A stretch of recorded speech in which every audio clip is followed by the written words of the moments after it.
Andrea Brillantes, pas munang magkajowa ngayong 2024. Sa isang panayam kamakailan ng ABS-CBN kay Andrea Brillantes bago siya gumanap bilang TV Patrol Star Patroller, ay tinanong siya kung open ba siyang magkaroon ng love life ngayong 2024. Sa simula pa lang tinanong ang aktres kung ang paghahanap ng bagong pag-ibig ay isa sa kanyang mga layunin ngayong taon. Inihayag niya na ang pagkakaroon ng romantikong pag-ibig ay ang pinakamalayo sa kanyang isipan ngayong taon. Sinabi ni Andrea gayunpaman na hindi niya isinasara ang kanyang puso kung sakaling may darating na bagong pag-ibig.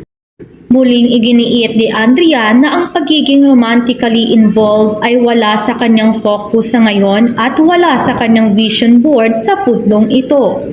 Sa ngayon ay makikitang masaya si Andrea Brillantes.